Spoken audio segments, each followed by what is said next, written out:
Boa noite aos presentes e aos que estão na tela. Agradeço a presença de vocês, o tema é bastante interessante. Agradeço aos colegas que estão garantindo a filmagem aqui e agradeço especialmente ao Arlen de ter me convidado para esse tema tão importante. E esse retorno meu aqui ao CRQ que me traz várias boas recordações, inclusive dele, né, que nos conhecemos estudantes e crescemos profissionalmente juntos. Sendo objetivo em relação ao que está na tela, o tema, né, os desafios da transição energética.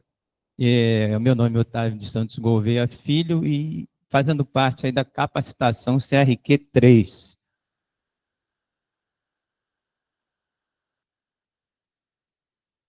Não passou.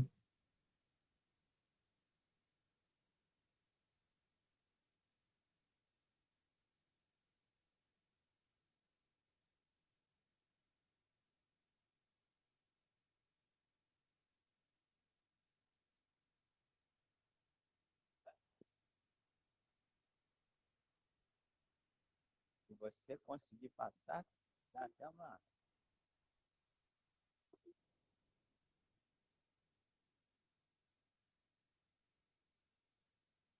De cima, sim.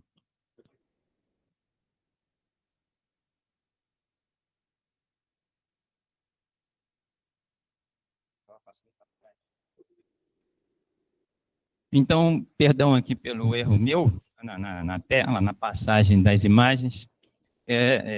Essa tela destaca que, na verdade, a humanidade já viveu várias transições energéticas, né? Mas aqui a gente quer falar da atual. Então, baseando uma linha do tempo rápida, a número 1, né, seria da agricultura inicial, há cerca de 10 mil anos atrás, a imagem acima à direita, e depois o 2, a tração animal.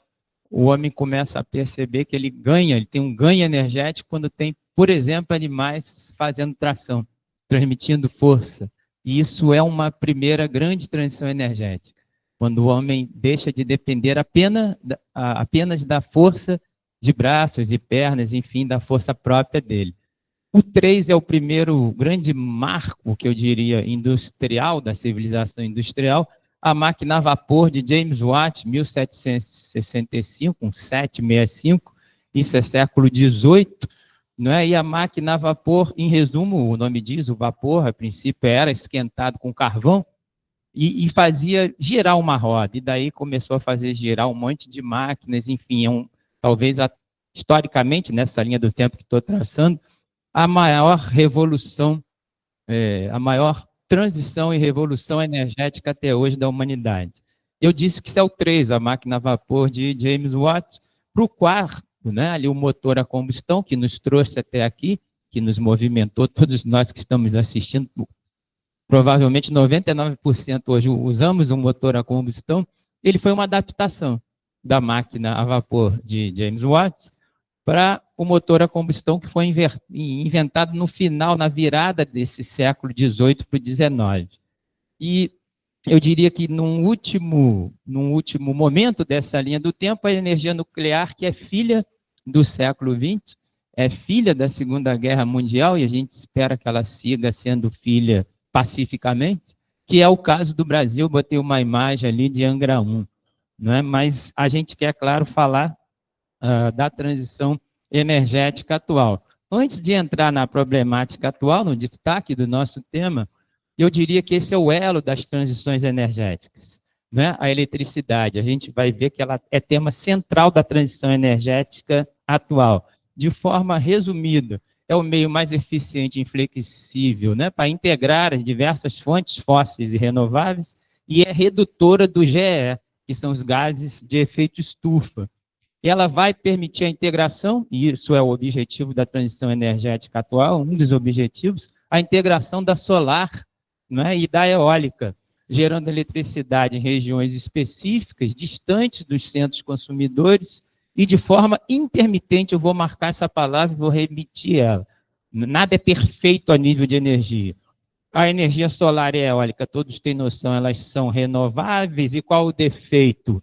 Elas são descontínuas. Às vezes faz sol, às vezes venta, às vezes o dia está nublado, então a gente chama de intermitente. Eu tinha dúvida dessa palavra no meu ensino médio. Intermitente, em resumo, é descontínuo, que é o defeito das energias solar e eólica, e a gente vai querer mostrar os desafios, é o tema da palestra nossa, os desafios a serem vencidos para vencer essa intermitência.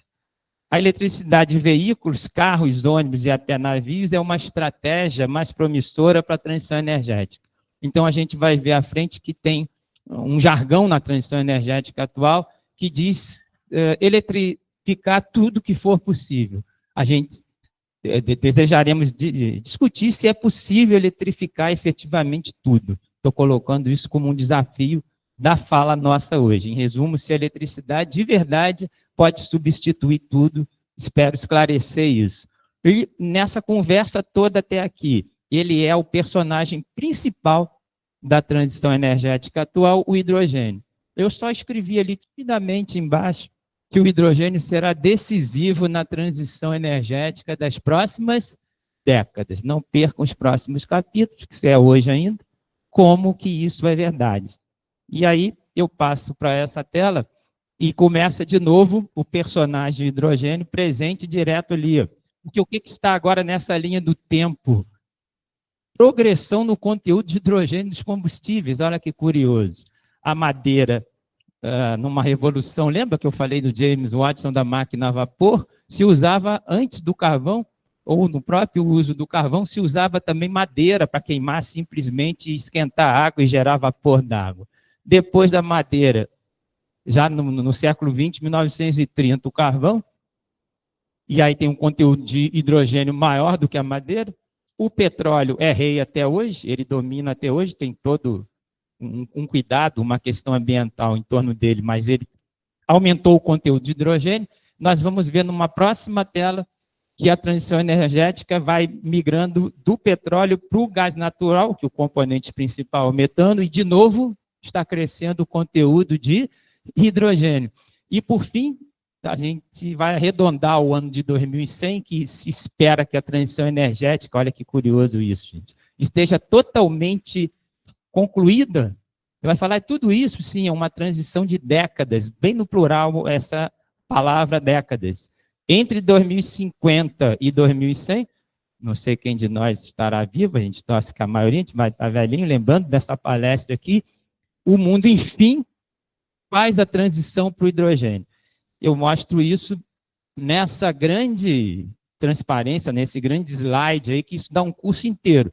Mas tentando ser objetivo, percebam que tem uma curva em marrom, né, que começa lá em cima, desce e termina lá embaixo.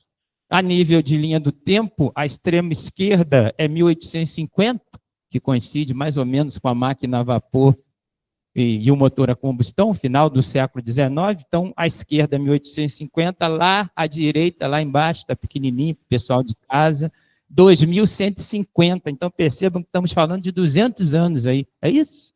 Sim. Não? 1850, 1950, 100 anos. A 2050, 200 anos, estamos falando de 300 anos. Então, perceba que lá em 2150, está bem longe isso, o que vai estar lá em cima? Lá em cima à direita da tela, o hidrogênio. Então, é um crescimento, boa noite, seja bem-vindo, um crescimento enorme do hidrogênio, mas ele só chega a estar praticamente 100% sendo usado a nível de energia em 2150. Isso aí é legal para vocês perceberem o quanto demorado é a transição energética. Especificamente, próximo do ano 2000, é o meio da tela ali, onde a curva verde, né, que é o petróleo, ela tem um máximo, perceba que o máximo da curva verde é mais ou menos no meio da tela. Ela, a partir do meio da tela, que arredondando o ano 2000, a curva verde começa a diminuir.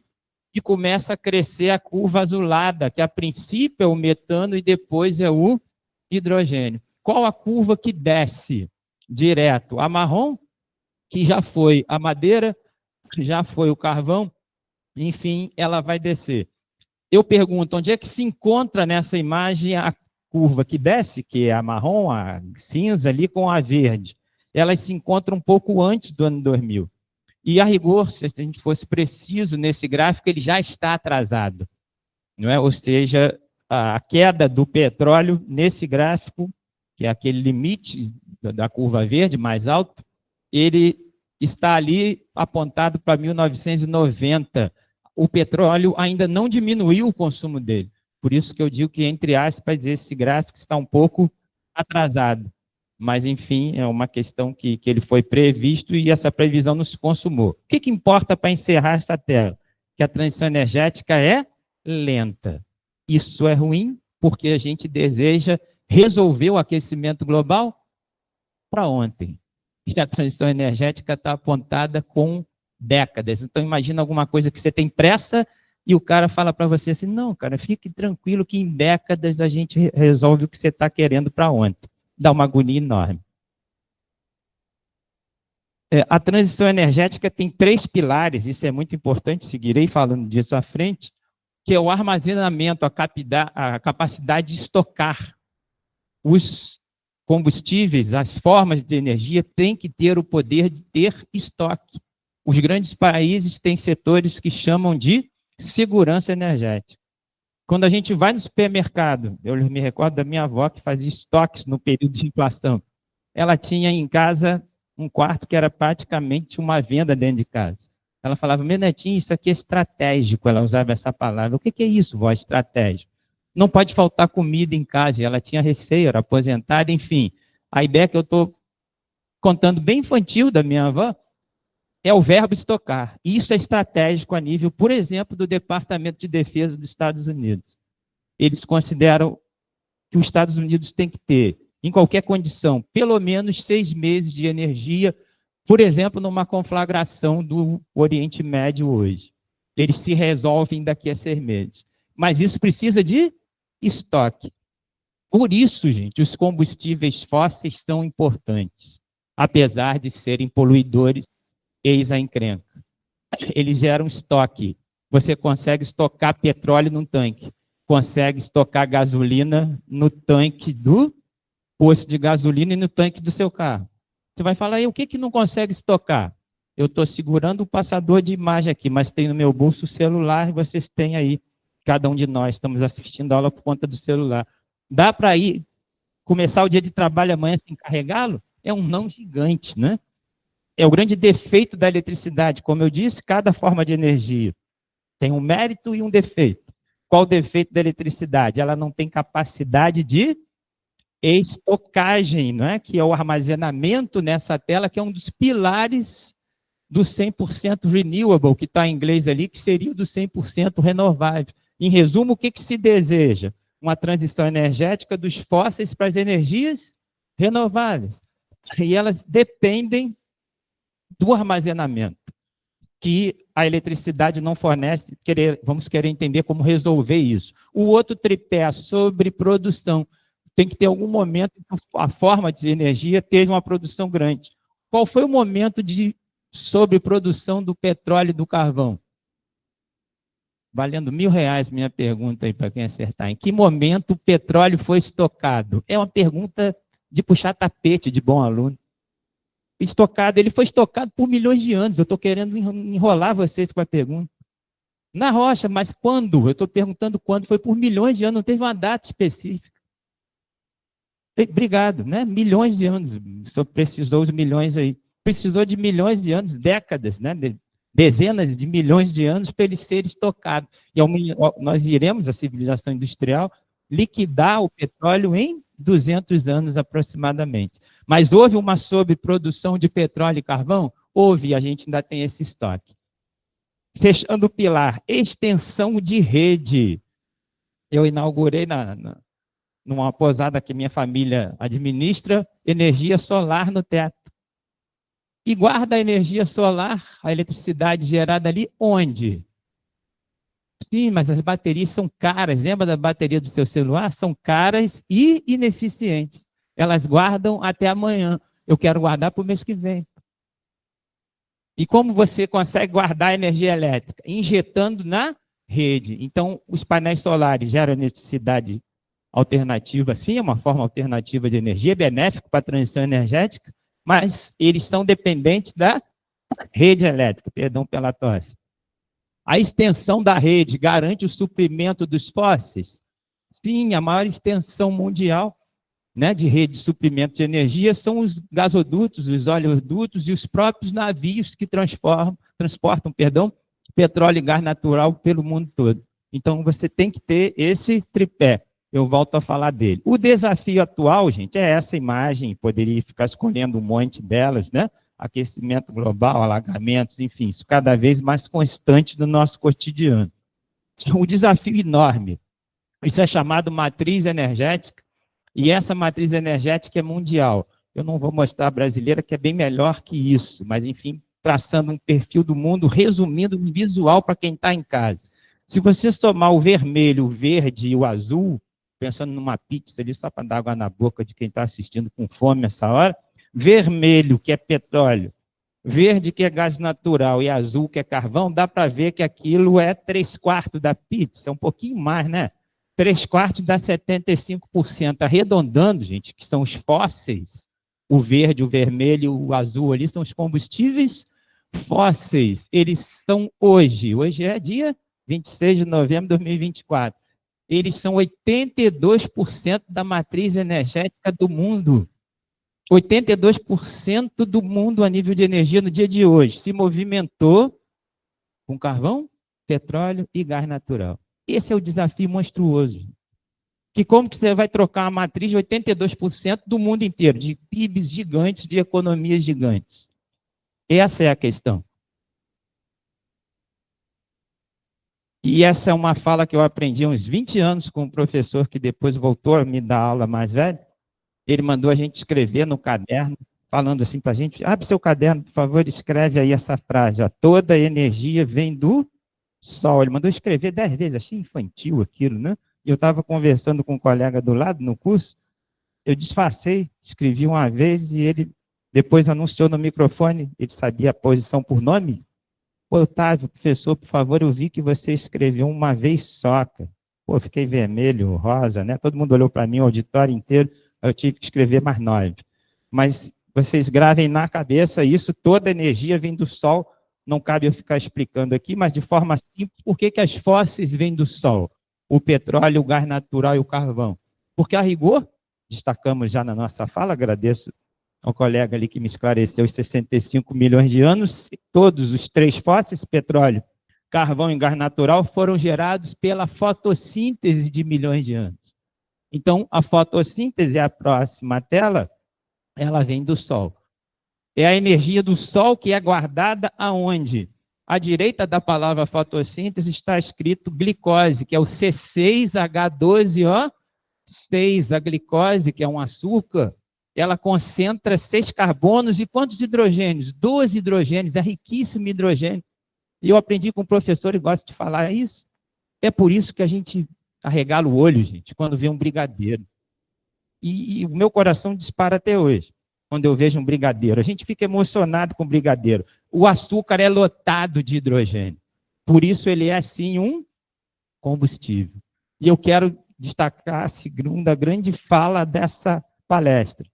Anotem isso. Primeiro, você já notou que toda energia vem do Sol. A segunda frase: só é combustível o que tem hidrogênio na fórmula. Lembra que eu falei que ele era a personagem principal? Então, se eu perguntar para os presentes aqui, quem está em casa, ninguém erra essa pergunta, independente da escolaridade. Aqui dentro, o que pega fogo?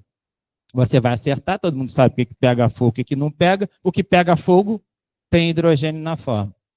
E o que não pega, não tem. Então, no singular, o combustível é o hidrogênio e tudo que tem hidrogênio na fórmula. Por isso que C6H12O6 glicose é um baita combustível que nos mantém em pé até agora. Eu pergunto se algum de nós aqui, eu estou falando, sei lá, 10 minutos, aí é 15, mas já andei hoje, já trabalhei hoje. Eu já fui para a tomada hoje. Tomada elétrica, a gente tem que ser plugado em tomada? Não, o meu celular já está baixo. A energia dele, ele não falou a metade do que eu falei hoje. E ele tem que voltar para a tomada e a gente não vai para tomada nenhuma. Você vai falar, o que você quer falar com isso, professor? Eu quero falar que a energia que a gente tem vem da glicose. E é isso que nos sustenta falando, andando, se mexendo o dia inteiro, sem precisar, na minha brincadeira, que tem uma seriedade enorme nessa fala, sem precisar nos plugar na tomada, tá claro? Mas o fato é que Por que a glicose é um baita fonte de energia? Porque tem hidrogênio na fórmula. E todos os combustíveis têm hidrogênio na fórmula. Isso aqui eu trouxe de um aluno que fez para mim. A fotossíntese, na verdade, é uma máquina de hidrogenação. Eu dei 10 pontos para ele na nota final. Sim, é uma frase incrível isso.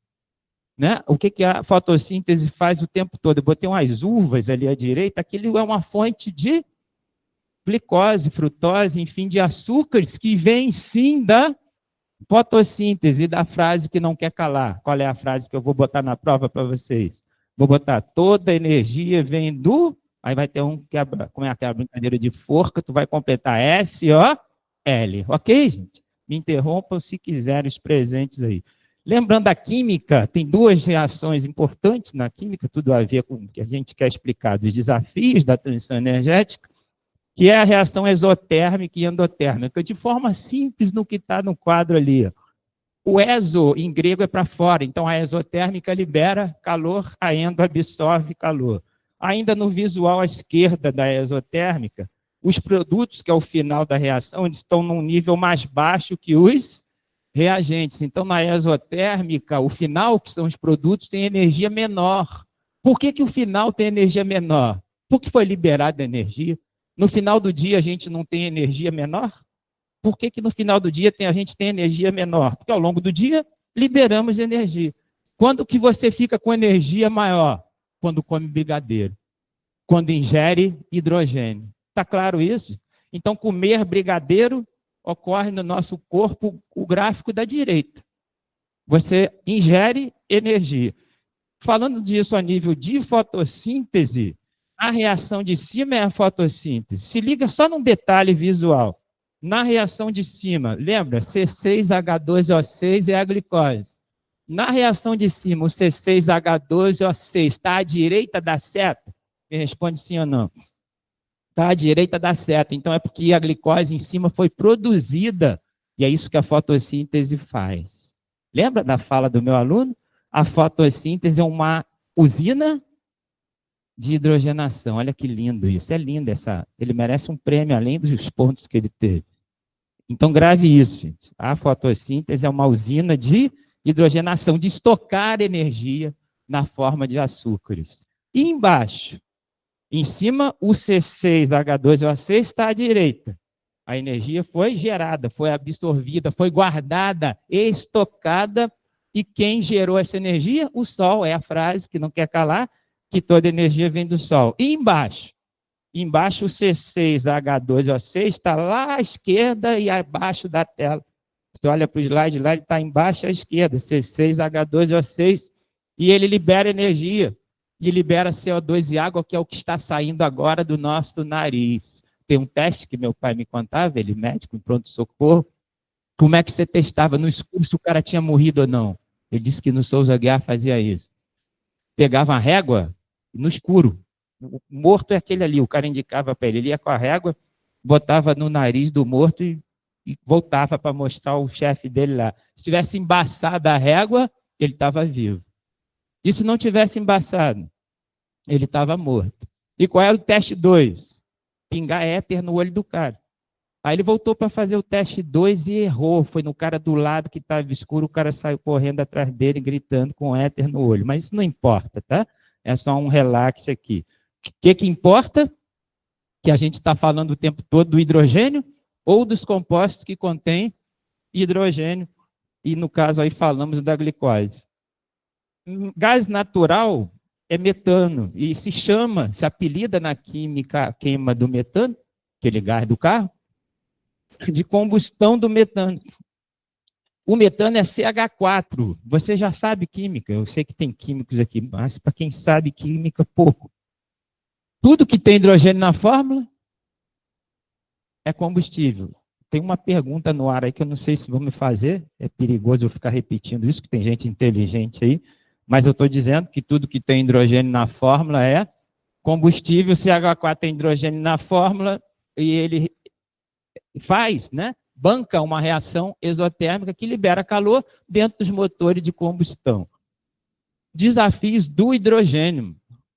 os desafios do hidrogênio, aquela frase lá em cima, parece que a transição energética está resolvida, né? Recordando qual o foco da nossa conversa, qual é o grande desafio da transição energética, com uma frase: trocar os fósseis pelas energias renováveis. O final dessa novela é trocar todos os fósseis pelo hidrogênio, né? Ele é o Zé Bonitinho da energia. E fica mais bonitinho quando você pensa que 99% da energia do universo é proveniente do hidrogênio, e o H2, eu estou me referindo a essa molécula que aparece na tela, ela é 90% da composição química do universo. Você fala, então, que legal, a gente está querendo um combustível que tem de montão no universo. E isso é verdade, no universo. A pergunta, depois eu mostro isso, é se ele, né, o hidrogênio na forma de H2, ele existe no planeta Terra. Gente. Então, eu estou dizendo que é um desafio químico e terráqueo do planeta Terra. Qual a pergunta?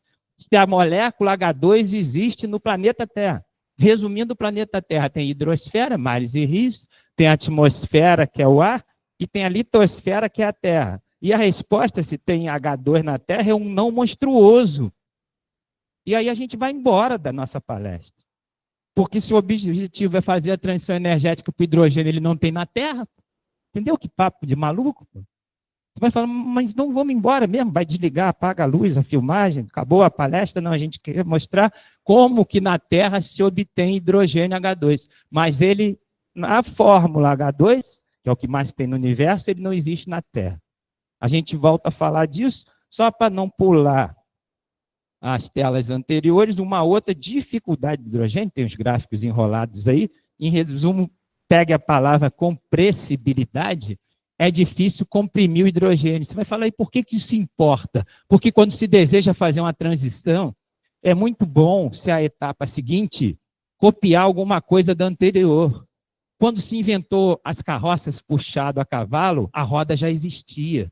E ninguém desprezou a roda. Quando depois dos animais, né, da tração, aquela fala inicial minha, se trocou as carroças puxadas a cavalo por um motor a combustão, não se jogou a roda fora, gente. Percebe que quando você faz uma transição, você leva o conhecimento anterior e por que estou falando de compressibilidade em comprimir o hidrogênio? Porque ele é gasoso.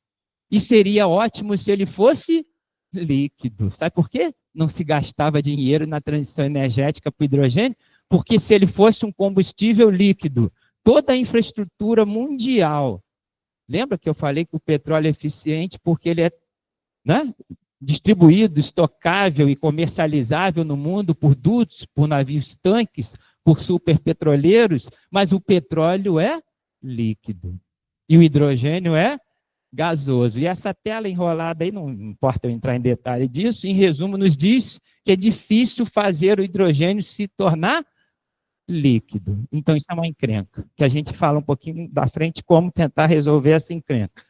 E aí, são uma confirmação dessa encrenca, curioso, aquela carreta à direita ali, nos diz que a massa das carretas carregadas, ou seja, aqueles tubos brancos ali lotados de hidrogênio, a massa da carreta carregada é próxima da massa da carreta vazia.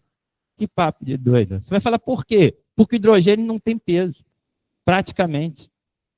Tanto faz aquilo ali, está cheio de hidrogênio ou vazio, é quase o mesmo peso. Enrolado de pensar isso, né? Isso se chama, gente, nos combustíveis, densidade energética. Né? Concentrar energia por massa. E é isso que o carvão e o petróleo são excelentes, ou os combustíveis líquidos. Eu falo mais daqui a pouco disso. Estou mostrando defeitos do hidrogênio porque ele parece maravilhoso a princípio. E essa pergunta, ela é respondida nessa imagem, que são as 3 fontes de hidrogênio na Terra, não como H2, mas em fórmulas que contêm hidrogênio na fórmula. Então, por exemplo, lá em cima à direita, a biomassa, aquela imagem de uma plantação, a planta tem hidrogênio na fórmula. Por quê?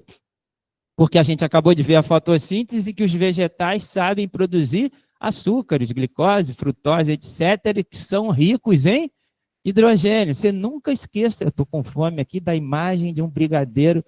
Sempre o meu coração acelera quando eu olho ele, porque tem glicose. Antes da fala aqui, pedi um cafezinho, que senão eu esqueço disso tudo que eu estou falando. Quem me faz lembrar? A glicose, mais do que o cafezinho.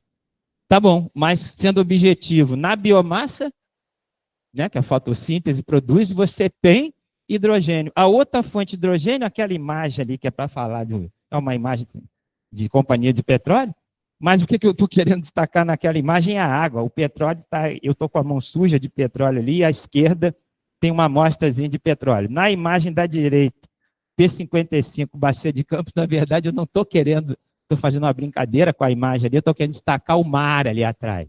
A água, todos sabem que a fórmula da água é H2, então tem hidrogênio na fórmula da água.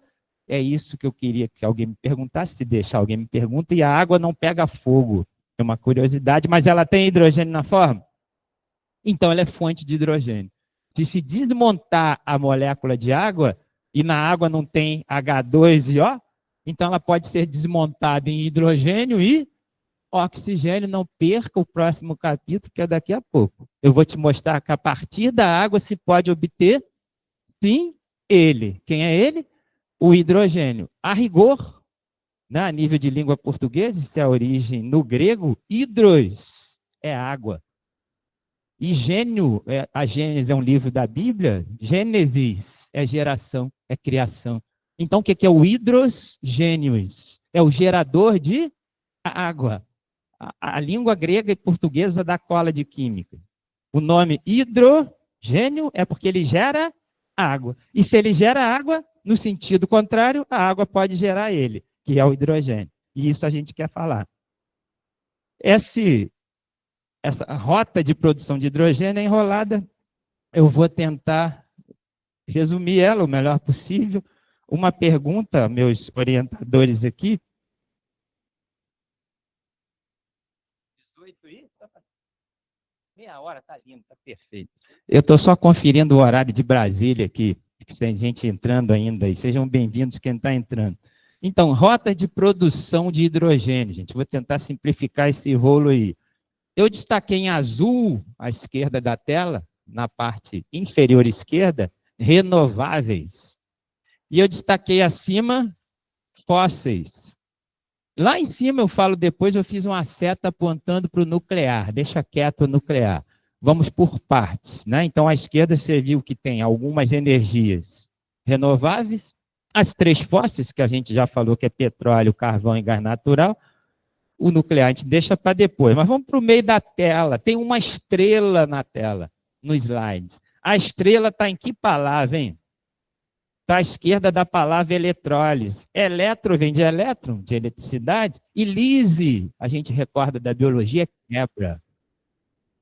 Eletrolise, tem um acentozinho para ficar bonito em português.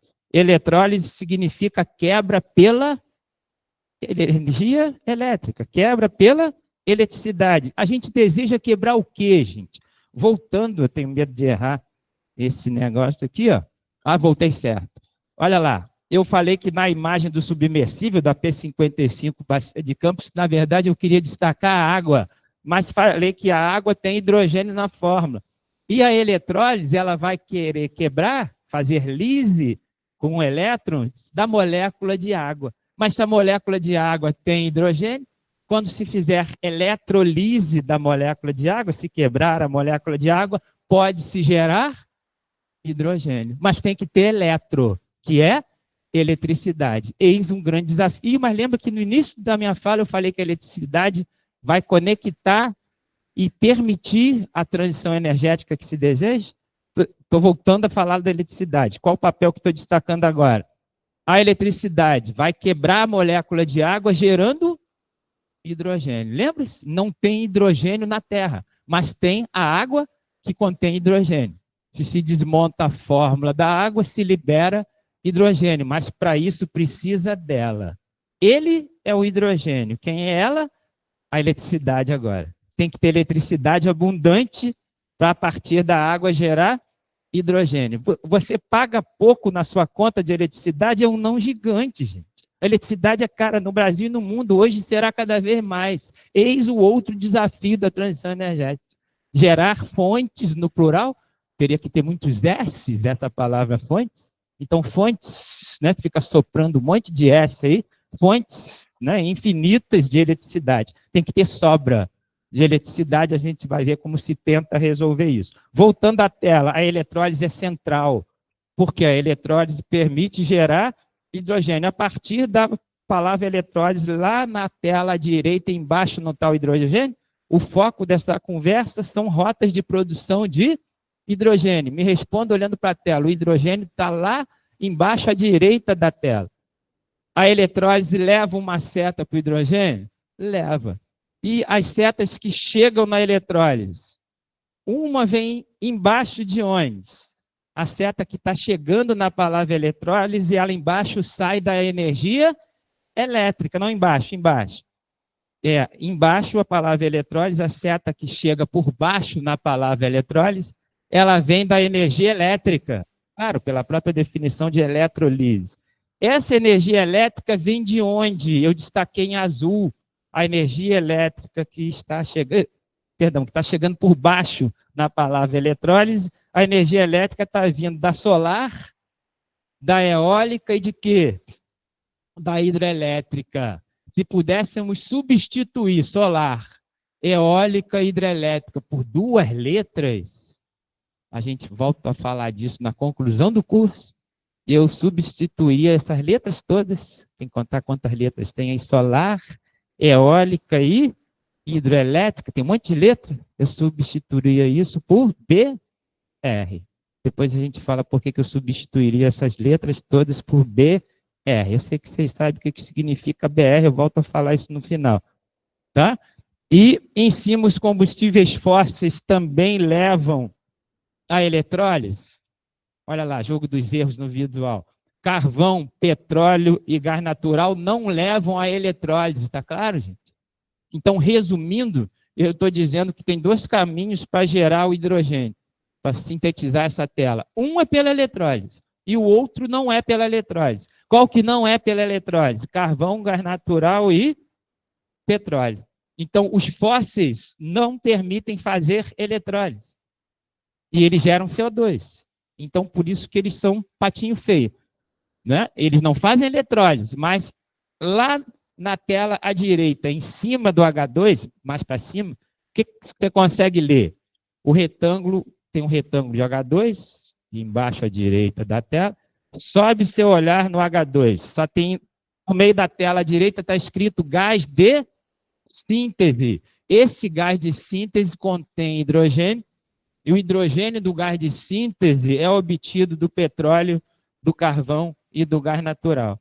Então, o petróleo, o carvão e o gás natural podem ser fonte de hidrogênio? Claro, porque o petróleo, todos sabem, química bem básica, é hidrocarboneto. Então, o petróleo, o carvão e o gás natural são compostos que contêm hidrogênio na forma? Sim. Então, a gente vai falar de um processo, se chama reforma a vapor, não está mostrado aí, que vai se chegar no gás de síntese. O gás de síntese é rico em hidrogênio. E aí se separa o hidrogênio do gás de síntese e chega no hidrogênio que está lá embaixo, à direita da tela. Qual é o problema? O gás de síntese vem dos combustíveis fósseis. Gera hidrogênio? Sim, mas libera CO2. Eis a encrenca dos fósseis. Eles produzem hidrogênio, liberando o gás responsável pelo grande desafio, na nossa fala, aquela imagem que eu mostrei a princípio, de alagamento, de aquecimento global, é chato falar isso, das desgraças que estão aguardando ambientalmente a humanidade, as catástrofes ambientais anunciadas, que estão erradas. Por que estão erradas? Porque serão piores do que é anunciado. É horrível falar disso. Eis o grande desafio. Né? Trocar os fósseis, lembra nas telas, nos slides iniciais, os fósseis eram responsáveis por 82% da energia que o mundo andou hoje.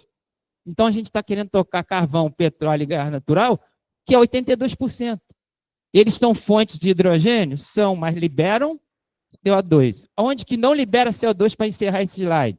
A eletrólise, que usa energia solar, eólica ou hidrelétrica. O Brasil tem enorme potencial nessas três. A hidrelétrica já é grande parte da nossa matriz energética, que é a mais limpa do mundo. Vou repetir o que eu falei. Eu não sei quantos países tem no mundo hoje, arredondando 200, 190 e muitos. Com medo de errar, 200.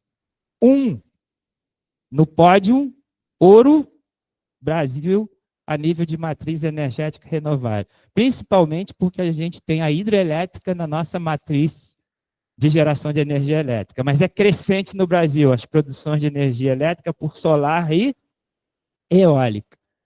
Me interrompam se quiserem, imagino que tenha perguntas na tela aí, né? Quer falar? A nuclear, perdão, obrigado, nada como ter aluno atento aqui, ó. Ih, rapaz, olha aí o que eu fiz.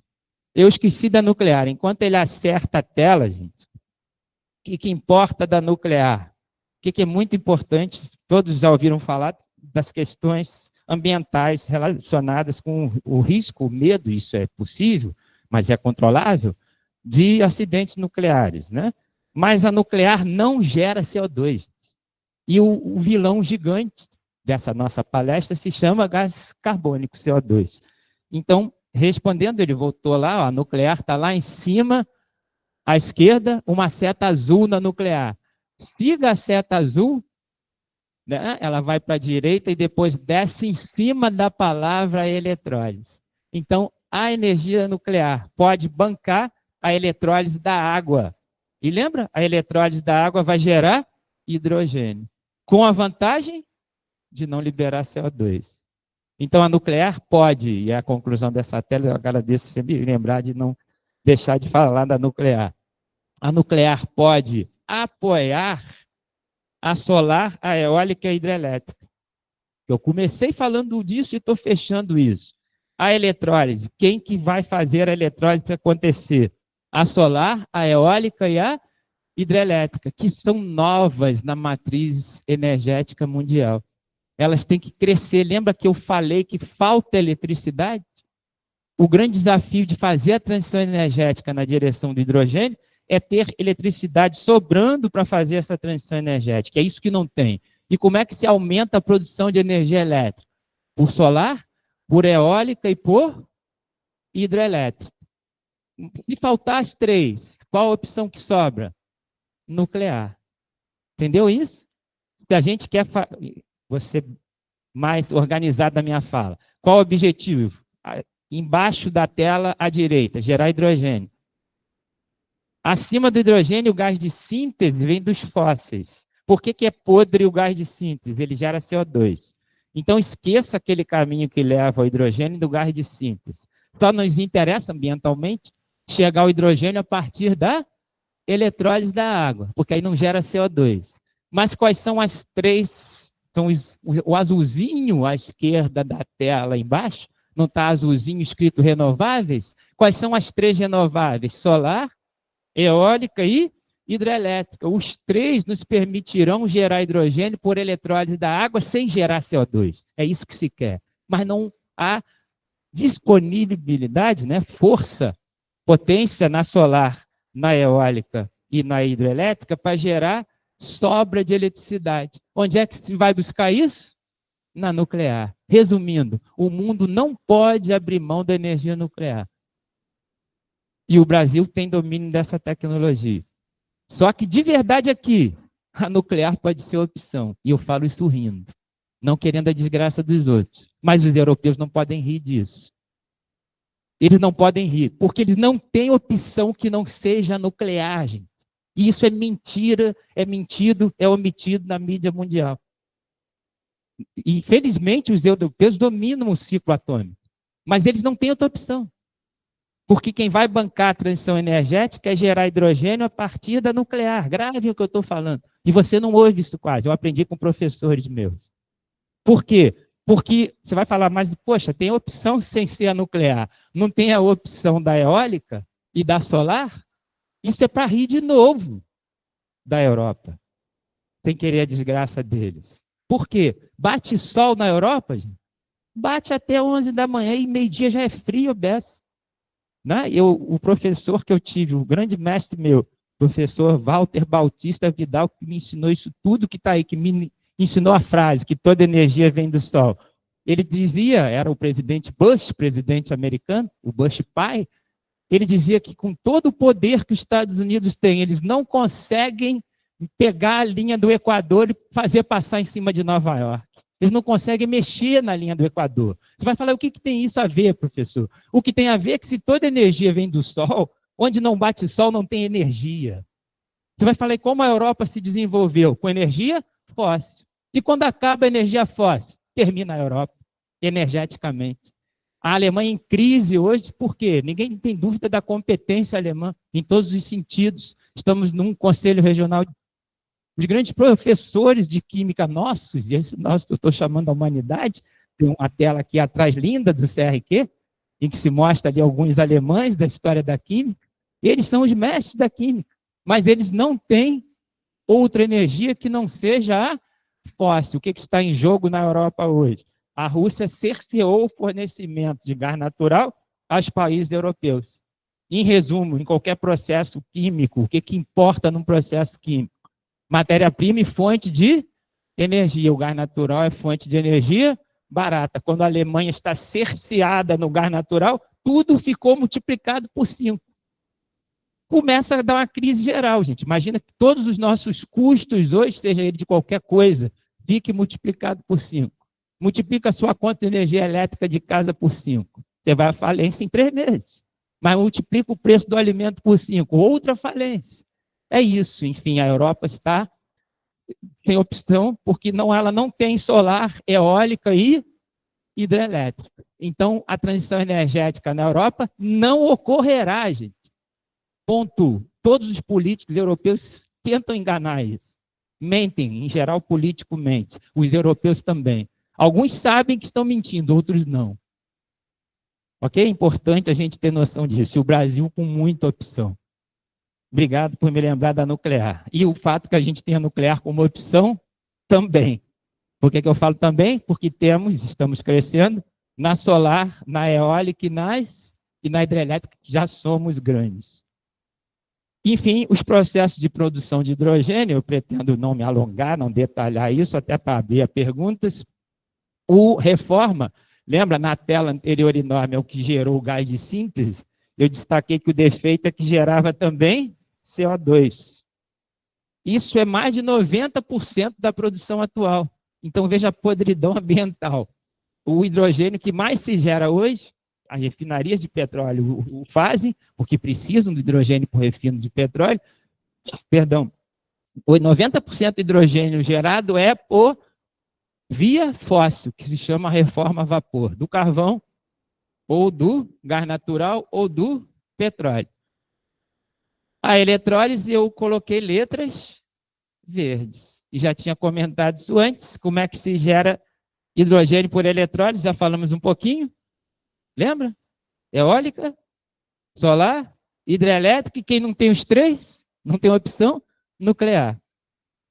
Gaseificação da biomassa e biofotólise são outros métodos, processos, menores, nem por isso menos importantes, mas que não estão no 100% hoje, que é praticamente, arredondando, é 90% a reforma, que gera CO2, vou botar 9,9 a eletrólise, 0,1 outros, que pelo fato de serem percentualmente pequenos, não significam que sejam menos importantes, são objetos de pesquisa no mundo inteiro, mas percentualmente são pequenos ainda. Mas o foco é a eletrólise. Aqui uma visão química, eu não sei se tem químicos aí, claro que tem, né? Estamos no Conselho Regional de Química, eu vou tentar ser breve com essa tela, e está pequeno lá em cima. Em resumo, tente enxergar, quem está em casa, quem está aqui consegue. Em cima à direita tem 3 reações que estão pequenas na tela. Foi um erro meu de confecção da tela aí, mas o que interessa? Nas reações que estão acima, tem H2 à direita das reações? Eu só quero que você observe isso. Aquelas reações pequenininhas ao lado da reforma a vapor do CH4, que é o gás natural. Aquelas reações pequenininhas lá em cima. Tem hidrogênio à direita? Ou seja, são métodos que produzem hidrogênio. A reforma a vapor é um processo para produzir hidrogênio. Embaixo, gente, embaixo eu botei letras maiores. Está escrito reforma a vapor do etanol. Nas reações que estão embaixo, na reforma a vapor do etanol, está mais visível. À direita dessas reações, tem hidrogênio? Então, claro, é um processo de produção de hidrogênio. Resumindo essa tela, a reforma a vapor, se fala que é a vapor porque é com vapor d'água. Ela pode ser feita com os fósseis, com carvão, com gás natural, com derivados do petróleo, mas aí libera CO2. E pode ser feita com etanol. E você vai dizer que com etanol também libera CO2. Mas o etanol, gente, que está no posto de gasolina hoje me ajuda, é 26 de novembro de 2024. Em 26 de novembro de 2023, o etanol que está no posto hoje estava no canavial. Perdão, estava na usina produtora de etanol. Há 2 anos atrás estava no canavial. O ciclo é bem redondo. O etanol que foi plantado hoje, a cana-de-açúcar que foi plantada hoje, daqui a 1 ano ela está sendo processada para gerar etanol, daqui a 2 anos está nos postos de gasolina. Então, o ciclo, arredondando, né, do etanol são de 2 anos, da planta até queimar no tanque de combustão. E lembrando, o início da nossa fala, a fotossíntese capta CO2. Então, é o famoso 0 a 0 em CO2. Ah, libera CO2? Libera, mas ele foi captado há 2 anos. Ele não é um CO2 novo que está sendo jogado na atmosfera, o que ocorre com os fósseis. E por isso eles jogam CO2 extra na atmosfera, causador do aquecimento global. Então, o etanol é uma opção verde, tem trocadilhos nisso, porque esse trocadilho significa Brasil, mas esquecendo que somos brasileiros, o etanol é uma opção verde no sentido de ambientalmente correto? Sim, porque ele libera um CO2 que está sendo devolvido, que ele captou, 0 a 0. Não tem emissão nova, ele não joga novo CO2 no ar, porque ele tira primeiro para devolver depois. Está claro isso? Ou seja, é uma forma de produzir hidrogênio a partir do etanol. Valendo R$1 milhão, minha pergunta agora. Eu não vou ter como pagar isso. Qual a vantagem enorme, gente? Se você acabar a palestra agora, eu fico feliz com o que eu vou falar agora.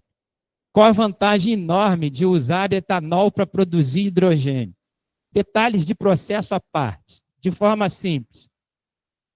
Não o quê? Entendi, muito bom. Mas, de forma simples, o etanol é sólido na temperatura ambiente. Qualquer botequim, se eu perguntar isso, o pessoal acerta. O etanol é sólido, líquido ou gasoso? E qual é a vantagem dele ser líquido, gente? O cara vai gritar, eu bebo no botequim. Sim, isso é uma vantagem. Eu gosto de caipirinha também. Mas a vantagem, falando a sério a nível energético, qual é a vantagem do etanol? Ele vai usar, gente, obrigado, ele é estocável, e esquecer disso é uma enorme vantagem, está prestando atenção, tu merece pontos na prova final, né? O etanol é estocável, eu falei, lembra do tripé das energias e das renováveis também? Ele tem que ser estocável, eu falei de eu indo com a minha avó para manter a dispensa dela em casa estocada, com feijão, arroz, açúcar que ela comprava. E estocar energia estratégica a nível de países com PIB gigantes. E estocar hidrogênio, lembra que eu falei brevemente? Mostrando um gráfico complicado? O hidrogênio você não consegue botar ele no estado líquido, então ele não é estocável. E o etanol é tremendamente. Isso é um aspecto, eu te agradeço por lembrar disso. O outro aspecto do etanol, gente. Lembra que eu falei que quando inventaram a roda, bateram palma para quem inventou a roda, foi na Mesopotâmia, 5.000 a.C., né? Depois, quando se inventou a máquina a vapor, tinha uma roda na máquina de James Watt, que produzia movimento, né? E quando se inventou as carroças puxadas a tração animal, tinha roda na carroça. E nos carros, depois, com motor a combustão, também tinha roda. Todos os carros que a indústria automobilística discute hoje como serão daqui em diante. Seguirão tendo roda? Óbvio que sim. Onde eu quero chegar com essa conversa? As novas tecnologias não devem e não podem, se o fizerem, não terão sucesso, desprezar condições anteriores. Onde eu quero chegar? O etanol líquido poderá seguir usando toda, sublinha essa palavra, a infraestrutura hoje mundial de quê? De petroleiros, de dutos, de gasodutos, de transferência e estocagem, é o jargão que se usa na indústria do petróleo, do que existe já construído. O hidrogênio não pode usar isso, porque ele não pode ser liquefeito, gente.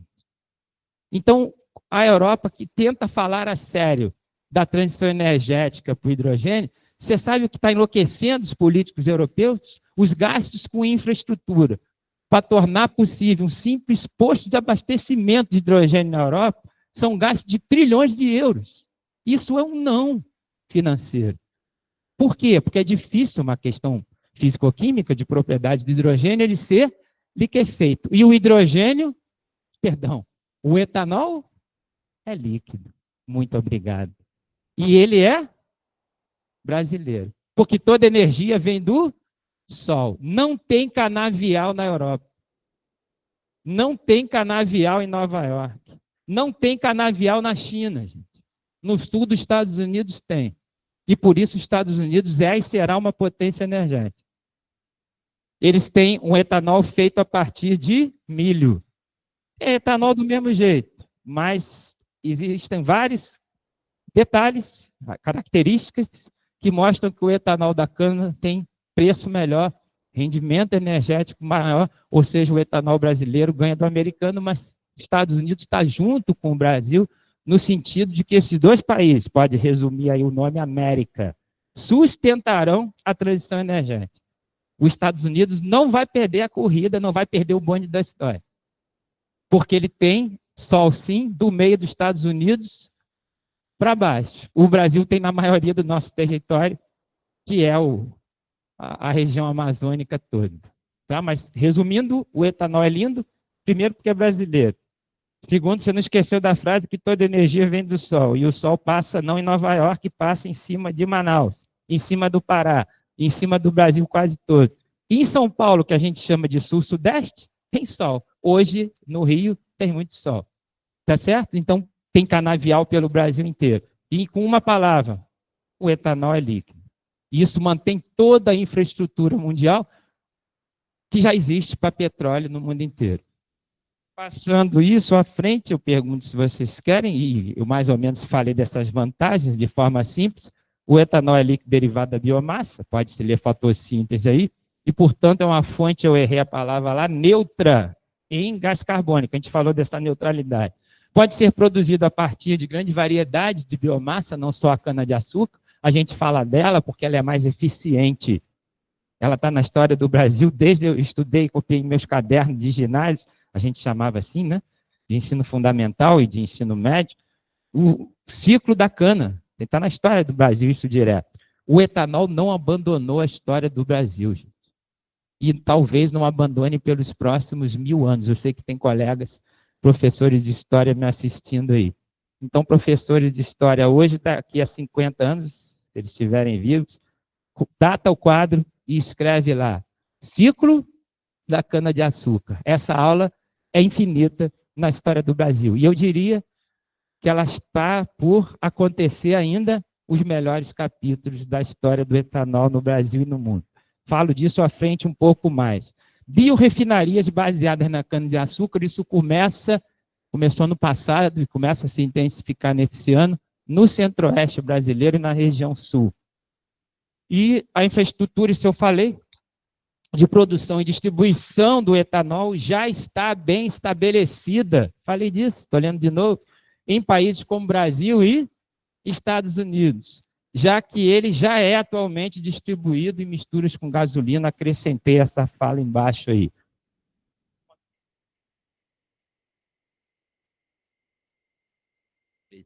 Estou me informando de novo a hora de Brasília aqui. Ó. Lembram que eu falei de processo de produção do hidrogênio como eletrolise, de provocação, falei assim a palavra, né, que é quebra, lise é quebra, através da eletricidade? O que esse gráfico nos mostra? Embaixo no gráfico, né, o gráfico tem uma rampazinha ali que eu escrevi com a seta azul, a energia é absorvida. E escrevi ali energias solar e eólica, já falei disso antes. Né? Elas podem fazer a eletrólise da água. Mas nesse gráfico que está na tela para os senhores aí, ó, energia inicial, não tem uma seta em vermelho ali com energia inicial? Está escrito H2O? Está escrito 2H2O. Ou seja, a água é transformada em quê? Lá em cima à direita, quando você sobe a rampinha, lá tem H2 e O2. Lembra? Você sabe isso. A eletrólise da água gerando hidrogênio e oxigênio. Por que ela é importante? Porque ela está gerando o cara da nossa palestra, que é ele. Quem é ele? O hidrogênio. Mas tem que ter energia para, a partir da água, gerar hidrogênio. Está se propondo energia solar e eólica. Falamos em slide anterior da importância da nuclear para quem não tem a solar e a eólica. Essa palavra eu comentei, só um gráfico mostrando que a produção de energia elétrica a partir de solar e eólica é um sobe e desce doido, né? O azul ali é solar, o vermelho é eólica. Perceba qual é a produção. Ele sobe num dia, desce no outro, um dia nublado, o outro faz sol, 3 dias faz chuva. Enfim, a produção de energia elétrica a partir de solar é descontínua, nome bonitinho para isso, e intermitente. Ok? E aí, voltei essa imagem de propósito. Aí o hidrogênio vai surgir como vetor energético. Eu passo a querer explicar o que é esse vetor energético. De forma simples, lendo a tela para quem está em casa aí, não haverá mais separação entre eletricidade, calor e frio e combustíveis. A eletricidade será usada para gerar calor frio ou combustível. O combustível também vai gerar eletricidade ou calor frio. E quem vai fazer esse vai e vem? O hidrogênio. É o que eu passo a mostrar agora, tentando explicar. Eu tirei isso de um colega professor alemão, que o alemão adora. Isso aí é uma perna de porco, né? Tem um nome horrível isso em alemão, enfim. Perceba que de um lado, na foto de cima, a carne está para o lado direito, e na foto de baixo, a carne está para o lado esquerdo. Quem é a carne, gente? É o filé. Isso aí, o alemão. A gente delira muito com brigadeiro, a gente tem várias coisas que a gente gosta. O alemão gosta muito de cerveja, óbvio, você sabe isso. E carnes, principalmente de porco. Mas sendo objetivo na tela, em cima a carne está virada para a direita, embaixo a carne está virada para a esquerda. A carne está fazendo, por analogia, o papel do hidrogênio. Então, tem horas que o hidrogênio é produzido, tem horas que o hidrogênio é consumido. Você vai falar, e daí? Nesse vai e vem, está ela. Quem é ela no início da nossa fala? A senhora eletricidade, que nos permite estar fazendo essa transmissão, nos permite estar aqui no auditório do CRQ3, me permite estar falando nesse negócio que está na minha boca e vocês ouvindo minha voz amplificada, essa coisa maravilhosa chamada, que na minha cabeça foi a grande transição energética da humanidade, e ainda será, porque ela é desafio enorme. Mas resumindo, agora estou querendo mostrar que a eletricidade é que vai fazer a carne ali virar para a direita ou para a esquerda. Ela vai produzir hidrogênio a partir da água, tá certo? Ou a partir do hidrogênio gerar água. Em cima à direita, o gráfico está em cima à direita, ele parte da água e chega no hidrogênio. Como é que da água se chega no hidrogênio? Tem que fornecer energia. Embaixo, está mais visível, começa no hidrogênio e termina na água. Para começar no hidrogênio e terminar na água, o que acontece? Libera energia. Obrigado. Não, aí não tem liberação de gás carbônico. É legal o senhor falar isso. Por que não tem? Porque não tem carbono. A água não tem carbono. Né? Esse é o detalhe, obrigado, seu destaque. Né? Aí não tem carbono, e por isso se deseja a transição energética com hidrogênio. Até banco está falando disso. Eles falam em net zero. A minha conta é que está zero, mas eles falam em net zero. Né? Mas contas zeradas à parte, cada um tem a sua, eles querem falar de net zero, falando descarbonizar. Importante uma correção de conceito minha aqui, que fala o tempo todo de descarbonização. Claro que é uma referência a não emitir CO2, os senhores sabem disso. Mas não se pode descarbonizar totalmente, sabe por quê? Porque nós somos de carbono. Descarbonizar completamente é nunca mais ter um brigadeiro, gente. Isso é grave. O brigadeiro tem carbono, sim. Então, tu não mastiga ele. Imagina um brigadeiro só de hidrogênio. Ele é do além, né? É um vento. Tu vai morder ele como? Não tem chocolate sem carbono. Aliás, chocolate começa com C, de carbono. Eu brincava com os alunos que faziam a lista das coisas que você mais gosta. Quase tudo do que vocês gostam muito, façam a lista em casa aí, começa com C. Aí cada um grita uma coisa, um grita Coca-Cola, o outro cachaça, o outro cerveja.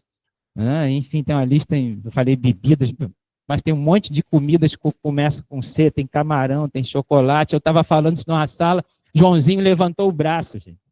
Ele falou, professor, eu falei, pois não, Joãozinho. Ele falou, tem uma coisa, professor, quase chorando ele, emocionado, né? Mas sabia que era uma coisa impublicável de Joãozinho. Ele falou, mas tem uma coisa, professor, que eu gosto muito e começa com C. O senhor quer falar sobre ela? Eu falei, calma, Joãozinho, importante que tudo que você gosta tem carbono. Mas brincadeiras à parte, se fala em descarbonizar. A rigor, no rigor teórico, o correto seria se falar em desfossilização. Desfossilizar é o que a humanidade deseja na transição energética, ok, gente? Importante essa fala minha aí. É uma fala mundial.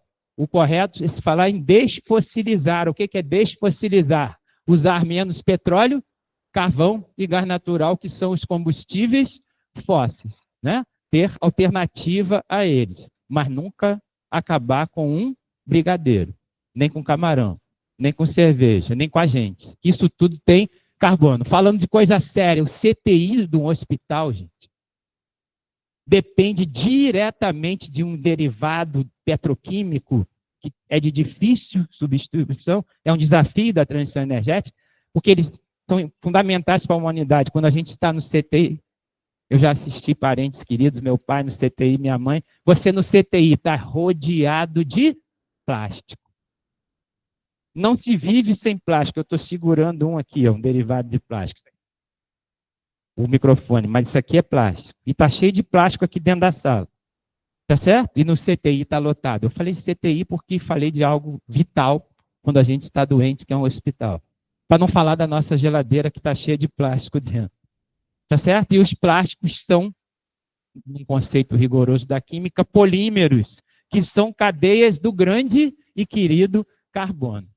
Então, se deseja desfossilizar e não descarbonizar. Tem que explicar isso para o gerente de banco e pedir aumento para mim.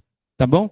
Passando para frente aí, ó, a eletrólise, de novo, só uma imagem, os eletrolisadores são essas figuras gigantes. Se vocês gostarem de bolsa de valores, dica financeira no CRQ3. Compre, fazendo propaganda, merecia mais ações para mim, ações da WEG, empresa brasileira que eu visitei o ano passado, no curso de hidrogênio que fiz. Ela produz no Brasil coisas desse tipo, essas imagens não são brasileiras, mas a WEG produz eletrolisadores. O nome diz, o que essas coisas vão fazer? Vão fazer eletrólise da água e vão produzir hidrogênio. É muito bonita a história da WEG. Pois não, jogue de curiosidade na internet, WEG, ações à parte. A história é bonita, que foram 3 brasileiros pioneiros que criaram uma indústria no fundo de quintal, que já é hoje uma multinacional brasileira. E está completamente ligada à transição energética. Dica financeira para você. Você sair do curso ganhando dinheiro. Sim, sim. O que? A WEG? Sim. Que legal que o senhor sabe isso. Eu aprendi há 1 ano ou 2 quando fui visitar. Nunca tinha ouvido falar disso. Tá. O futuro são outras. Lembra que eu falei que tinha a reforma a vapor, a partir dos fósseis para gerar hidrogênio? Tinha a eletrólise com solar, você já gravou, eólica e hidrelétrica. E tinha outros processos, só para falar de outros, biofotólise. Que mágica é essa? Né, que as bactérias e algas sabem fazer e a gente não sabe. A gente é marrento, né?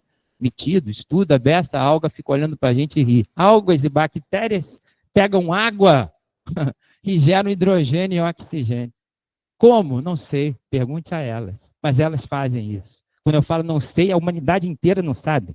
Mas a gente verifica que elas pegam água, né? Você bota um balde d'água, bota a alga ali dentro, deixa pegar sol, começa a borbulhar, tem um tempo, leva um tempo, hidrogênio e oxigênio.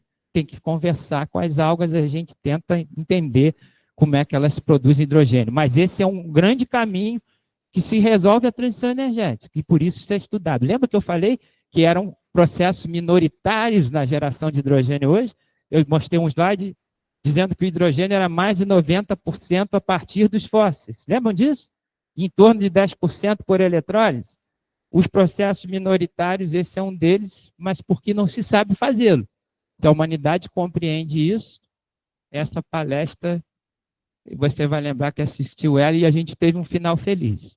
Tem que conversar com as algas ou trazê-las nas próximas palestras do CRQ3. Deixa essa dica para o nosso querido presidente Arlen Martins, que ele converse com as algas e tragam elas aqui para explicar como é que elas fazem hidrogênio. Eu vou estar o dia inteiro assistindo algas aqui. Esse gráfico é muito enrolado, e eu pergunto de novo a hora de Brasília. Tá bom, esse gráfico é enrolado, o que importa dele? Que no meio tem ele. Está meio escuro. Quem é ele no meio? O hidrogênio. E várias formas de obter o hidrogênio. Esse gráfico, na verdade, dá um curso. No meio dele, eu destaco o que a gente já falou, só como fixação, que tem a eletrólise da água, tem a reforma a vapor e tem a gaseificação. E os tipos de energia todos estão à esquerda. Eu diria que essa tela, esse slide, é uma síntese da transição energética, se você quiser detalhar o nosso estudo. E eu aproveito para anunciar que no final, em geral, quando está acabando, o pessoal desliga ou sai por compromisso, ao último slide que eu vou mostrar é um QR Code em que eu vou convidá-los a participar dos grupos de estudo que eu participo. É mágico um QR Code, né? Você vai clicar nele e vai entrar no grupo principal que eu estou montando com outras pessoas de estudo. Mandei para o Arley Martins agora há pouco, eu imagino que ele não esteja assistindo, para ele virar colaborador, né? Eu gosto que aquele cérebro esteja junto comigo. A gente precisa de cérebros, mas estamos convocando os cérebros de quem está assistindo, ou participar da transição energética se desejarem estudá-los, ou como curiosos desse conhecimento todo. Mas, em resumo, quando você entrar no QR Code principal, você vai acessar 9 outros grupos que vão detalhar biomassa, hidrogênio, combustíveis renováveis, enfim, seria um resumão dessa tela a partir de um único canal no Telegram que vai te direcionar, claro, se você desejar, para 9 outros canais, é o que eu mostro na última tela. Aqui, de forma muito simples, uma comparação, você já gravou isso, vai cair na prova da semana que vem, os 2 principais processos de obtenção de hidrogênio, você já gravou. Uma reforma, tem esse nome bonitinho, a partir dos fósseis. O outro é eletrólise a partir dos renováveis, ok? Eletrólise das energias renováveis e a tal da reforma a vapor dos fósseis. Está escrito nesse telão azul, nesse slide azul, o hidrogênio e os impactos ambientais, porque quando a gente está falando de geração de hidrogênio. Em cima, na tela, está escrito eletrólise com energia solar fotovoltaica. Embaixo, um pouquinho, eletrólise com energia eólica. Perceba que as eletrólises que estão em cima, elas têm menor custo ambiental, são as ambientalmente corretas porque não geram CO2. Já havíamos falado disso, eu estou destacando de novo. Tá certo?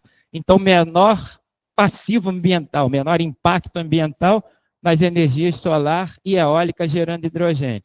Para baixo, olhando para a seta do impacto ambiental, à esquerda, ela tem um mais para baixo. E quem está embaixo com maior impacto ambiental?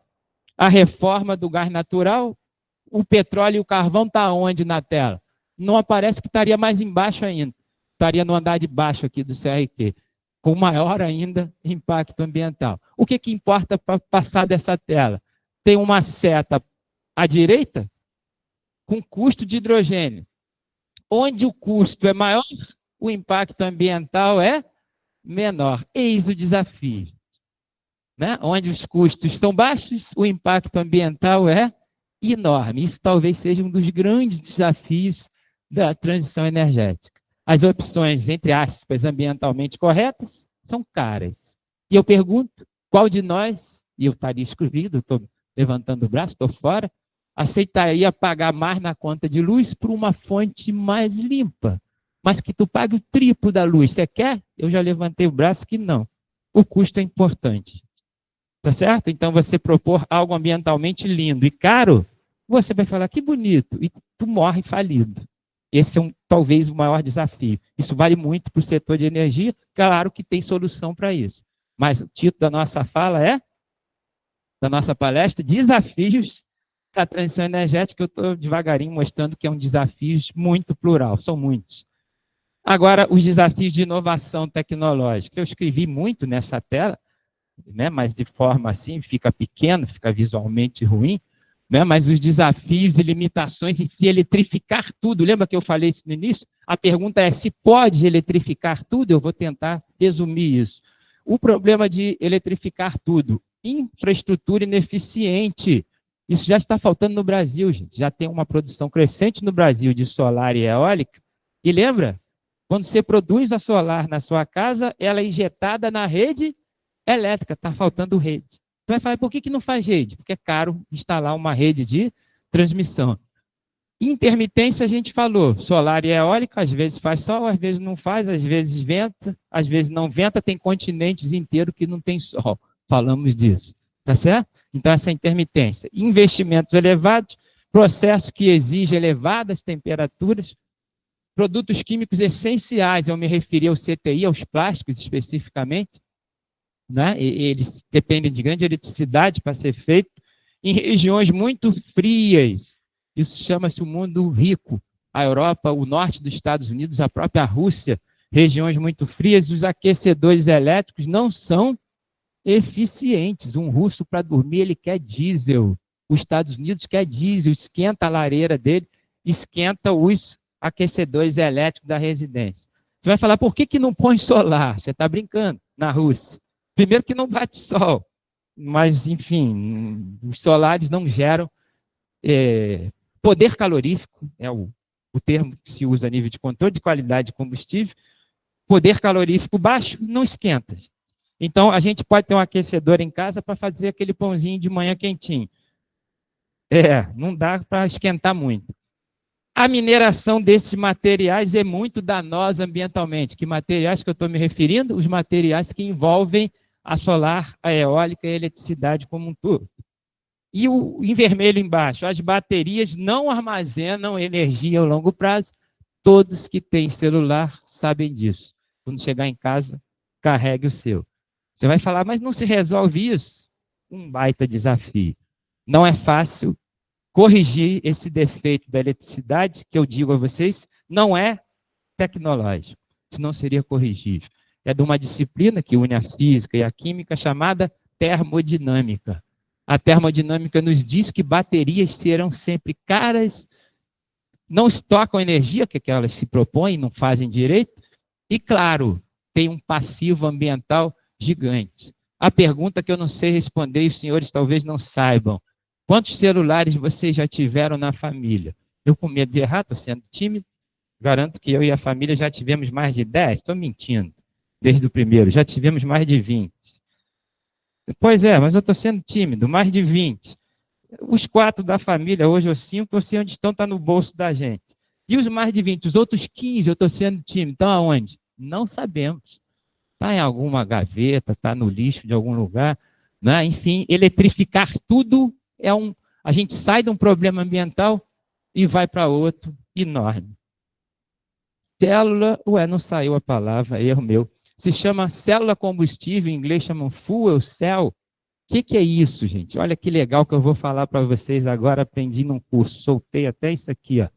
Vou pegar meu celular, tá mostrando a imagem, não tá? E eu não tenho que colocar ele na tomada? A fuel cell não tem um buraquinho aqui que você coloca na tomada? Não é profecia minha, gente, eu não sou profeta, são estudos do mundo sobre célula combustível. O que vai ser a célula em combustível, em resumo? Quando eu botar o QR Code no final, você entra no grupo de célula combustível, você estuda em detalhes se quiser. Não tem um buraquinho aqui que põe para carregar? Esse buraquinho daqui a 10 anos, eu estou falando 10 com medo de errar, vai ser menos. Você vai andar no bolso, eu tenho no meu bolso aqui uma escova de dente, eu pegar aqui que dá uma emoção, dá um fundo de verdade, vai ser um negócio mais ou menos assim. Tá vendo? Trouxe isso aqui. Você vai ter um negocinho desse com álcool dentro. Você vai falar, para quê? Pode ser menorzinho um pouco do que isso. Só que vai ter uma seringuinha aqui, ó. O cara que gosta do álcool, o pessoal, de quem eu falei isso, o cara já riu, né? Ele vai andar com a seringuinha e jogar um pouquinho do álcool. Não, gente, é sério que eu estou te dizendo. Você vai ter uma seringuinha com álcool, vai espetar-se no seu celular assim, ó, vai dar uma injeçãozinha de álcool e não vai para a tomada mais, gente. É essa mágica da coisa chamada célula combustível. O álcool vai sofrer uma reação dentro do seu celular, que vai ter dentro dele uma pecinha que vai fazer a reação da célula combustível. Em resumo, o que vai acontecer? O álcool vai ser transformado nos derivados químicos dele, e quando quebrar as ligações, os elétrons das ligações, todo mundo já estudou química aqui um pouquinho, vocês se recordam de ligação covalente, lembra disso? O CRQ falar disso é emocionante, né? A ligação covalente é um par de elétrons, químico é bem delirante, né? Então, um par de elétrons, 2 elétrons entre o carbono e o hidrogênio da molécula de álcool. Quando quebrar a ligação, esses elétrons fluem, circulam por um circuito externo. O circuito externo terá os componentes elétricos do seu celular. Enfim, a fuel cell, célula combustível, propõe a partir de um combustível líquido que é o etanol, fazer o quê?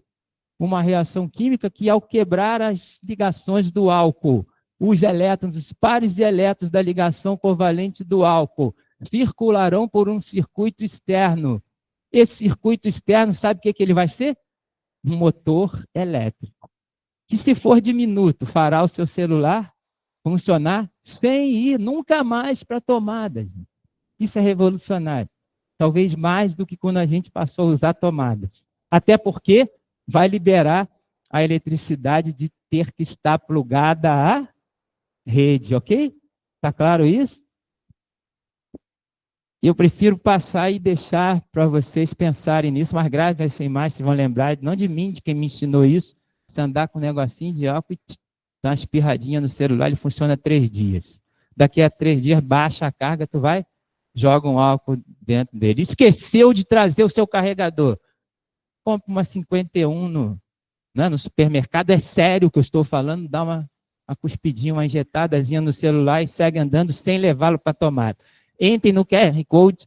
A sério, você já ouviu falar em Nissan, fabricante de carro? Já ouviu falar em USP, uma das melhores universidades públicas do Brasil, Universidade de São Paulo? E já ouviu falar em Shell, que é quem mais entende de petróleo no mundo? Eu trabalhei na Petrobras, mas falo isso da Shell, que ela está no Brasil hoje, em projetos de parceria com a Petrobras, mas a Shell no Brasil está com o nome de Raizen, que é raiz mais energia. Não sei se já ouviram isso. Resumindo, Raizen, que é a Shell com nome aportuguesado. A USP e a Nissan já tem um carro de célula combustível com quem? Etanol. E por que isso não ganhou o mundo? Porque é uma invenção brasileira. E o mundo está discutindo se é carro elétrico, se é híbrido. Todos perderão para o etanol, gente. Não sou eu, não é sabedoria minha, é de alguns professores meus que estudam isso. O etanol vai vencer de novo, no Brasil e no mundo. Gravem que o etanol vai ser usado em células a combustível de carro. Lembra qual é a mágica das transições? Manter a infraestrutura existente. Então, o seu carro que é flex, vai continuar sendo flex. No meio dele vai botar uma célula a combustível que vai pegar o etanol, desfazê-lo quimicamente. E os elétrons da ligação covalente do etanol circularão por um circuito elétrico que vai ser um motor elétrico do carro. Então, quando me falaram isso a primeira vez, eu custei a entender, quero explicá-los minimamente. O que é a célula combustível etanol num carro, projeto USP, Nissan e Raizen, que é a Shell no Brasil? O carro tem alguma coisa no meio dele, que é a tal da célula combustível, ele vai ter um tanque de etanol igual aos carros flex. Tá certo? E aí o que vai acontecer com o etanol na célula combustível? Ele, ao quebrar as ligações do etanol, elétrons vão fluir por um circuito externo que se chama motor elétrico. Então o carro vai ser etanol? Sim. Ele vai fazer a combustão do etanol? Não. O etanol vai sofrer uma decomposição, uma reação química. Os elétrons liberados dessa reação farão funcionar um motor elétrico do carro. Então, ele é um carro a etanol com motor elétrico. Digo. Obrigado. Os europeus, quando vem a gente anunciar isso, eles perguntam isso porque eles sabem que sim, gera CO2. Mas aí a gente se defende. Porque o CO2 que gerou há 2 anos atrás estava onde? Na atmosfera. Isso é pergunta de europeu querendo detonar o projeto. Por que ele tem tudo para vencer? Não só porque é brasileiro, talvez se fosse o lado mais fraco, a gente não tem esse poder mundial. Mas a Shell tem.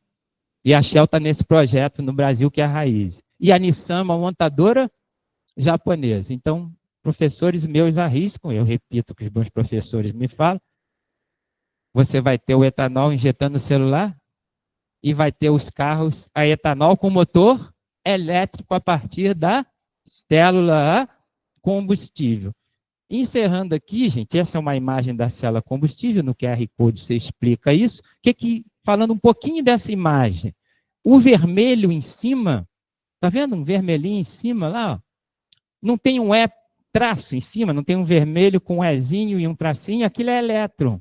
Aquele circuito externo ali em que os elétrons passam é que farão funcionar um motor elétrico. E quem vai entrar aí? Os combustíveis podem ser qualquer um, pode ser o hidrogênio, pode ser o etanol. Você já sabe que combustível é qualquer coisa que tem hidrogênio. Você aprendeu isso. Perdão, voltei aqui, ó. O que vai ser produzido dessa célula combustível? Está em azul embaixo ali? A água. É lindo demais. Como tudo, tem desafio. O desafio dessas tecnologias é o meio. Está vendo o meio dessa tela? Não tem um H+ em vermelho ali, uma região verde no meio, em que tem umas setas vermelhas dizendo que o hidrogênio vai ter que ir do lado esquerdo para o lado direito. Para quem é da química, ele vai da região que é o anodo para o catodo. Aquele meio ali, ele tem que deixar passar apenas H+. H+ é um charme de quem é químico. O professor meu me ensinou isso aqui no CRQ, aqui nesse auditório. Químico é charmoso. Por que é H+, gente? E a gente não satisfeito em falar H+, aí eu escrevi isso no quadro muitas vezes, você escreve H+, abre parênteses, escreve AQ, de aquoso, fecha parênteses. Tu gasta caneta pilô, giz antigamente, para escrever H+, parênteses AQ, e diz que o hidrogênio se ioniza em meio aquoso. Tudo isso, em resumo, é o quê, gente? Um próton. H+ aquoso é um próton, que o hidrogênio é um próton andando em água. Ali, naquela imagem, o próton tem que passar pelaquela região verde, que é a membrana. E essa membrana, você entendeu o desafio tecnológico, ela tem que ser seletiva ao H+, que é um próton. Nada a mais do que um próton pode passar ali, e claro, isso é difícil, isso é objeto de pesquisa no mundo inteiro hoje. Isso resolvido, se desenvolve de vez as células a combustível e as fabricantes celular, daqui a uns 10 natais, vão te anunciar o celular. Se você comprar na Black Friday, vai vir uma seringuinha com álcool. Vai ser uma alegria tu andar com a seringuinha com álcool. Mais à frente, esse processo enrolado, aí, é difícil falar isso em inglês, em português CCS, seria captura e estoque do carbono. Por que é legal falar isso na conclusão? Se você quiser estudar isso, vai estar no QR Code lá. É captar o quê, gente? Carbono. Mas quem era o vilão do início da nossa fala? O CO2. Esse processo, ele propõe captar as emissões de CO2. Quem mais emite CO2 no mundo são indústrias, no plural. Principalmente, a gente está falando de transição energética, as indústrias de petróleo. E a gente tem uma brasileira gigante mundial chamada Petrobras. A Petrobras está pesquisando isso direto. Todas as congêneres petroleiras no mundo pesquisam aquele nome ali, Carbon Capture Storage, que é CCS, que é captar CO2. De onde? Da onde emitir ele. E tem vários processos que captam CO2. Todos difíceis. Por isso, Desafios da Transição Energética é o título da nossa palestra. Mas, se resolvidos, abre um horizonte para que as petroleiras não sejam marteladas, criticadas o tempo todo, e junto com as petroleiras, todas as indústrias que são emissoras de CO2. Tá bom? Enfim, isso é um processo muito estudado, porque é um baita desafio. Aqui um mesmo processo com bioenergia antes. Então, seria uma captura de carbono e estocagem biológica, a partir de biomassa. E isso é muito interessante porque, de novo, pensando no caso brasileiro, várias indústrias do agronegócio emitem CO2 a partir de biomassa. E esse processo fala em captar CO2 emitido pela biomassa. Isso está no jornal hoje do mundo inteiro. Por que o Brasil está nos grandes jornais da Europa hoje? Eu li isso hoje de manhã, tomando um cafezinho. Porque, obrigado, o Carrefour, a França bloqueou as vendas da JBS, das empresas gigantes produtoras de carne brasileira. Biomassa. Você vai falar, e as empresas de carne, o que tem a ver com biomassa? O gado consome biomassa e o gado emite etano, CH4, que é um outro gás, que é chamado GE, que é gás de efeito estufa. Eu estou acabando à vontade. É falta, é a crise que a gente está falando. Diga, deixa eu pegar água que eu estou seco. Tem muita conversa. Quando eu acabar de falar, eu vou falar, eu prefiro abrir para vocês. E o grande mérito do QR Code que eu estou propondo é que quem quiser se contar. Por favor, não tinha. Não tem como jogar tanta informação numa palestra, mas tem como convocá-los para quem quiser. Isso. Aí.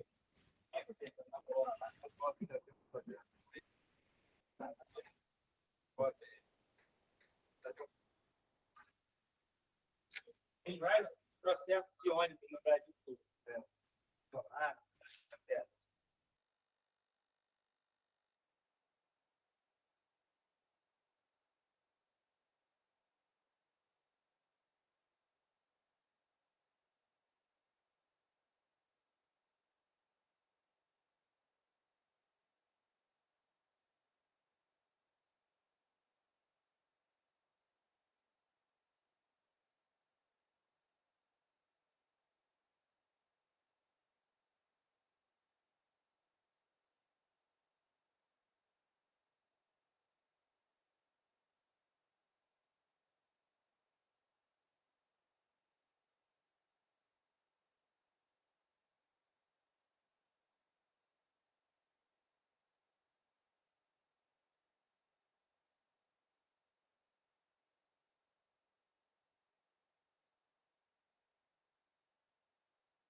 Gente, retornando aqui, para homenagear o tema do curso, foi falha de eletricidade. Ela é a culpada, mas estamos online de novo.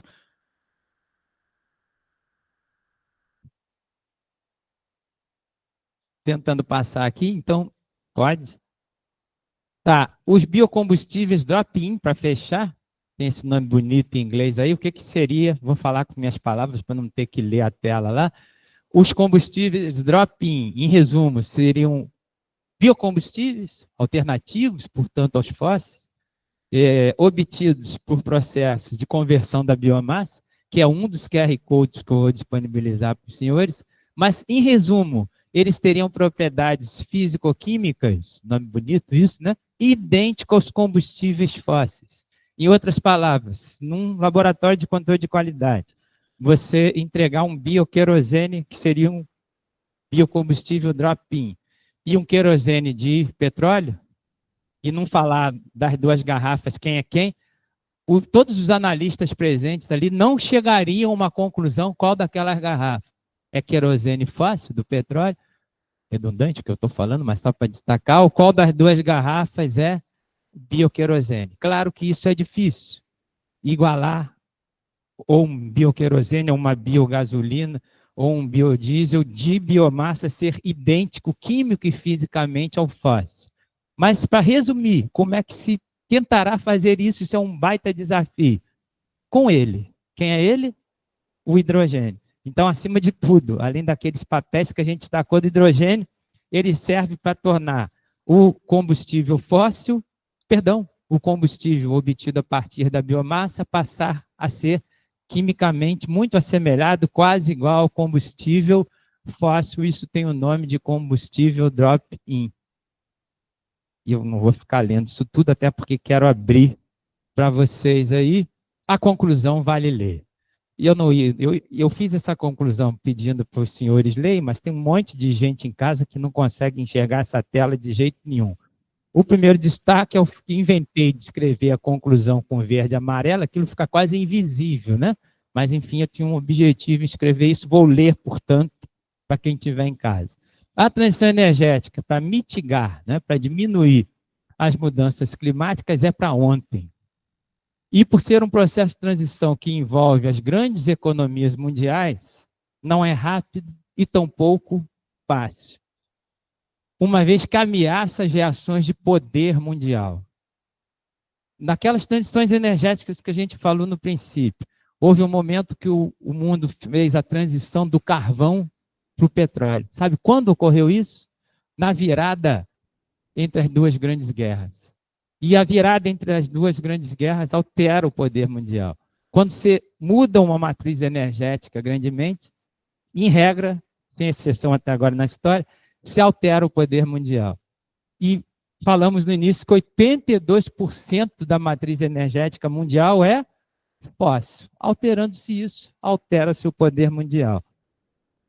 Seguindo, esta transição proposta não será igual em cada país. É óbvio isso, mas é importante destacar.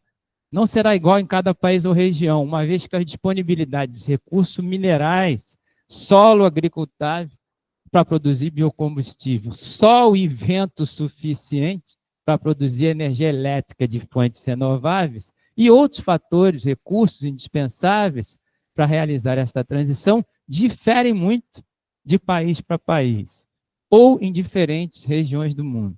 Cada lugar é um perfil energético e um perfil a nível de opções de energia.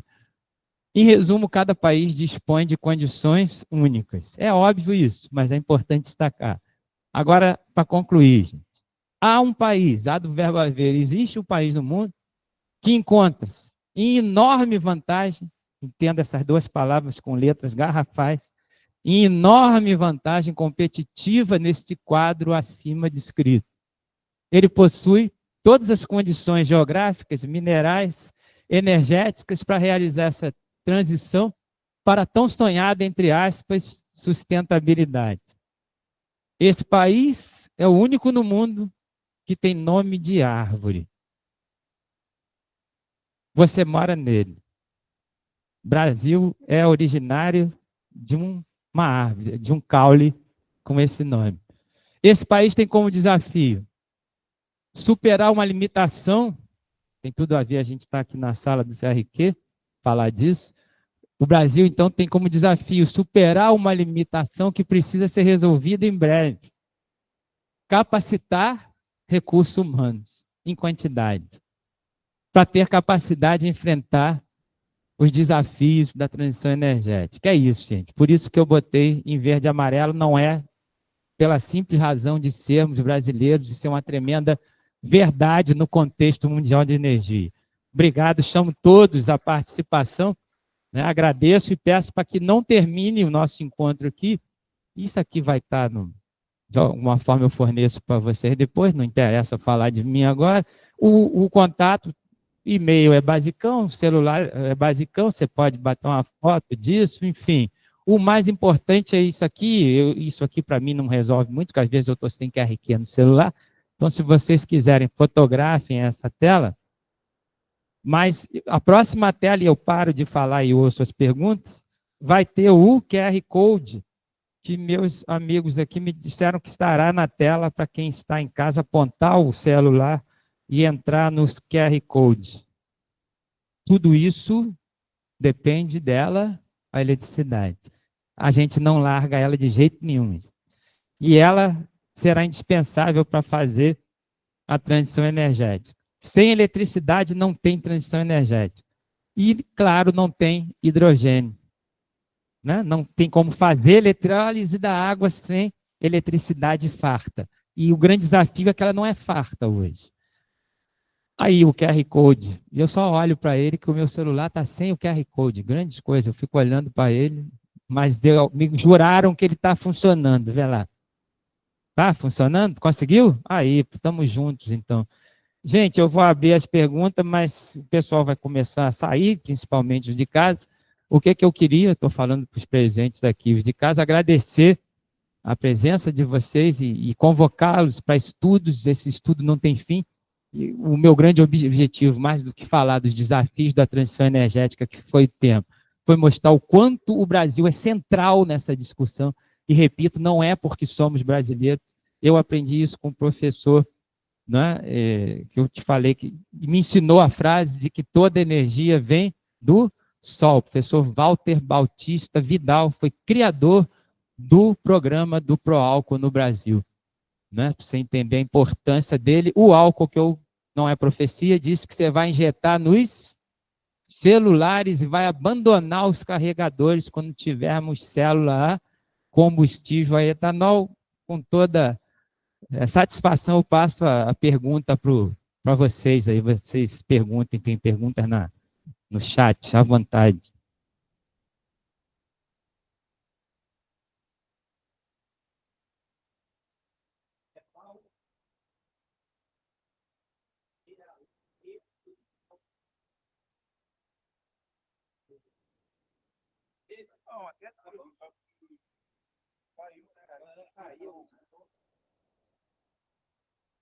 Então, com enorme satisfação, mas tem...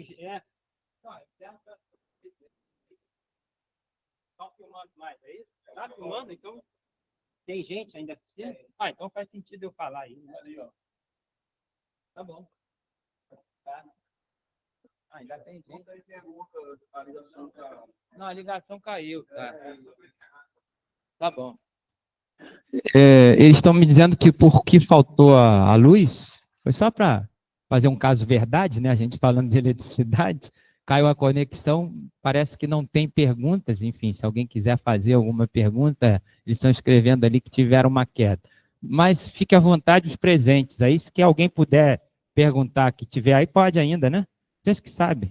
E vocês que estão me ajudando aí na eletricidade, podem me perguntar também. Ganha ponto na prova final, fala. Uhum. Sim, a fusão nuclear seria assim a melhor notícia que quem trabalha na área de energia poderia receber em todos os tempos.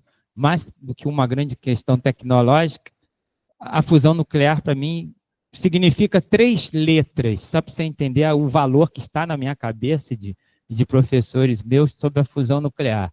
Ela significa a letra P-A-Z. A fusão nuclear traz paz para a humanidade. Tem um estudioso de energia que ele classifica as civilizações, você vai falar quais, sei lá, se existirem várias, no nível da quantidade de energia que elas conseguem aproveitar de quem produz energia. Na verdade, você entendeu que só quem produz energia é o Sol, por isso tem tudo a ver a sua pergunta. Qual é o reator de fusão nuclear mais próximo da Terra? Está arredondando a 150 milhões de quilômetros aqui do CRQ-3, que é o Sol. O núcleo do Sol é o reator de fusão mais próximo da Terra.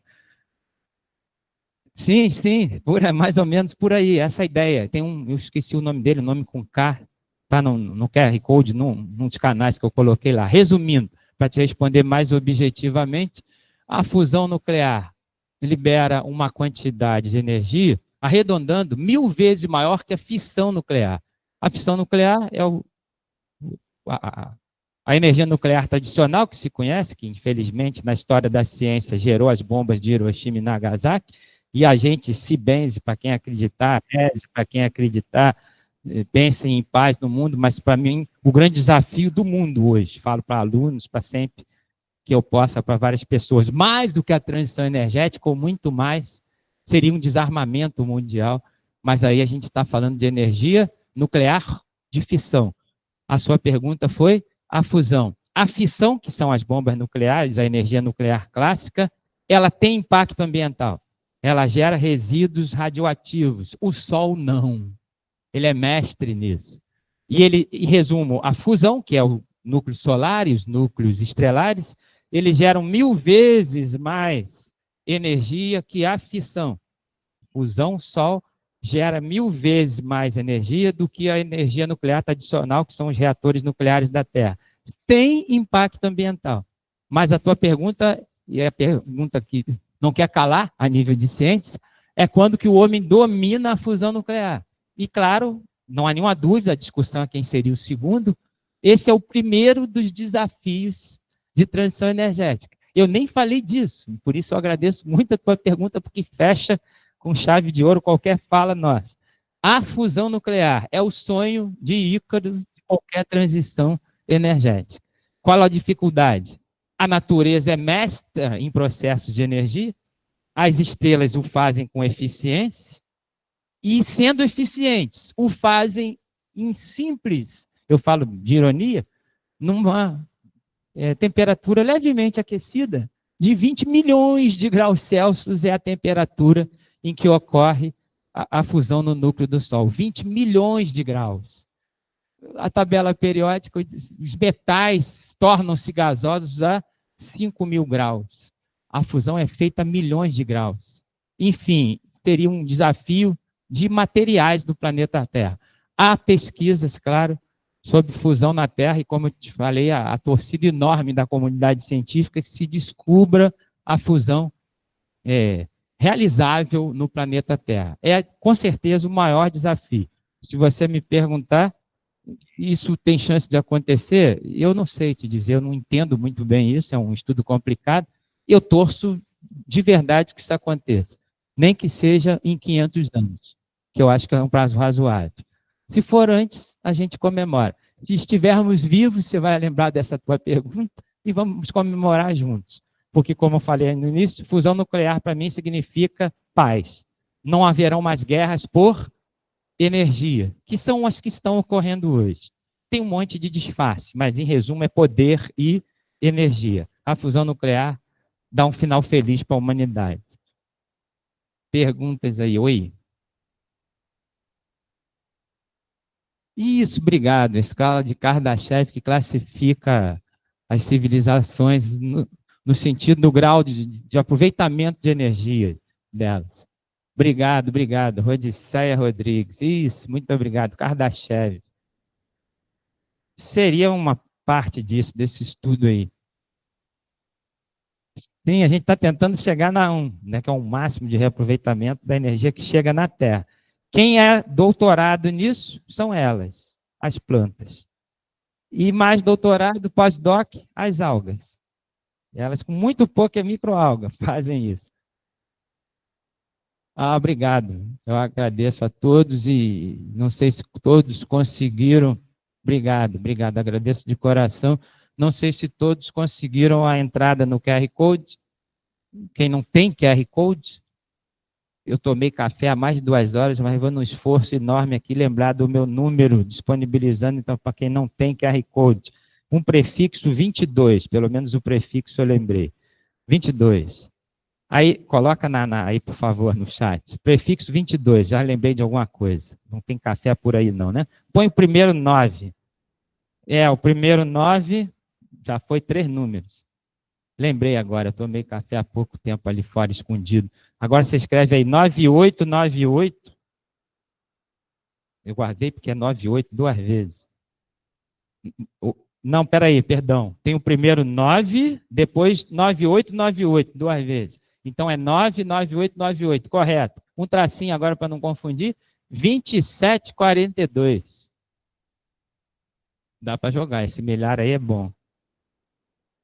É isso, gente. Eu fico à disposição de todos e, de verdade, entrem nos grupos lá. Ele foi feito em parte por mim, em parte por professores meus e por pessoas que estão estudando, que gostam dessa área aí. É o WhatsApp, sim, sim. Ok, Wellington, um abraço aí. Marcelo, um abraço também. Diga. Não entendi. Do Norte Fluminense, a rigor eu sou carioca, um pouco mineiro, que vivi muito em Cabo Frio, eu tenho um sotaque misturado. Perdão pelo número. O número é de Cabo Frio. Administro com auxílio da esposa e de alguns parentes, uma pousada em Cabo Frio. Depois eu convido vocês para isso, que tem energia solar no telhado. Mas é dependente da rede, como eu falei. Né?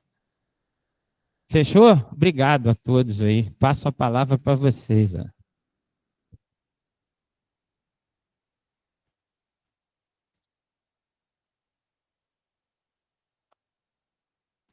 Obrigado.